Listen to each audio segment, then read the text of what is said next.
আসসালামু আলাইকুম। সম্মানিত ভাইয়েরা, আপনারা কেমন আছেন? আশা করি আল্লাহ রহমতে সবাই ভালো আছেন। আপনারা দেখেছেন আমরা প্রথম ভিডিওতে ওনাদের মাঝে আমাদের সাধ্যমতন চেষ্টা করেছি দেওয়ার জন্য। ইনশাল্লাহ আপনাদের দোয়ায় এবং আপনাদের সহযোগিতায় আমরা ওনাদের মাঝে দ্বিতীয় ধাপে আসার চেষ্টা করেছি। সবাই আমাদের জন্য দোয়া করবেন। সবাইকে ধন্যবাদ। সবাই ভিডিওটা না টেনে দেখার জন্য অনুরোধ রইল। সবাইকে আসসালামু আলাইকুম রহমতুল্লাহ। জাহাঙ্গীর একটু এদিকে আসো তো ভাইয়া।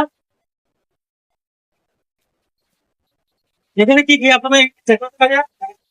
এখানে হচ্ছে যে চাল, ডাল, আলু, পেঁয়াজ, তারপরে একটা পরিবারের মুখে কিছু পছন্দের আমাদের যেটা ভালো খাবার, এটা আমরা আল্লাহর রহমতে তুলে দিতে পারছি।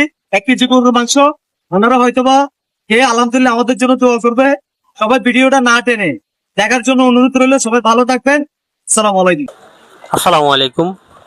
আমরা আমাদের গন্তব্যস্থানে চলে আসছি। আমরা ঝড়ে বৃষ্টির মধ্যে ওনাদের আমাদের সাধ্যমতো ওনাদের পাশে আসে দাঁড়ানোর চেষ্টা করতেছি। আসুন আমরা সবাই দেখি ওনারা কি করে। আসসালামু আলাইকুম ভাইয়া, কেমন আছেন? দুপুরে খাওয়া দাওয়া করছেন ভাইয়া?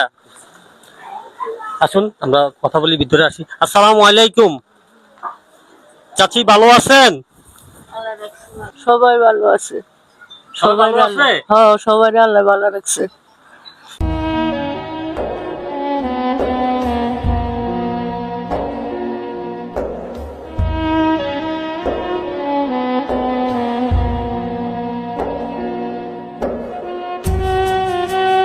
তো চাচা এই বয়সে এত কেন কষ্ট করতেছে? এ হঠাৎ এরকম হয়েছে বুঝছেন, সবসময় মসজিদে থাকতো, বড় বড় মসজিদে চলে যেত, ওখানে নামাজ কালমা পড়ি আইতো, হুজুরা কি কইতো আমার আইয়া বুঝাইতো বুঝছেন। আমি তো আর আরবি পড়ি নাই, মানে এর থেকে আমি শিখি শিখি আমি এখন মানে নামাজ কালমা পড়ি।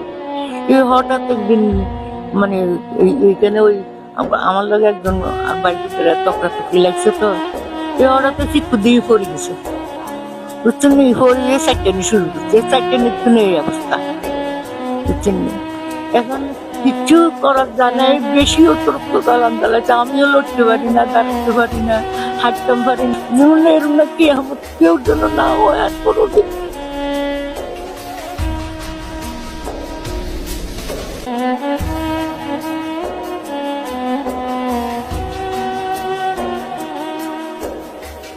আসসালামু আলাইকুম বন্ধুগণ, আমরা ওনার ছেলের সাথে কথা বলার জন্য ওনাকে আপনার মন থেকে আপনার বাবাকে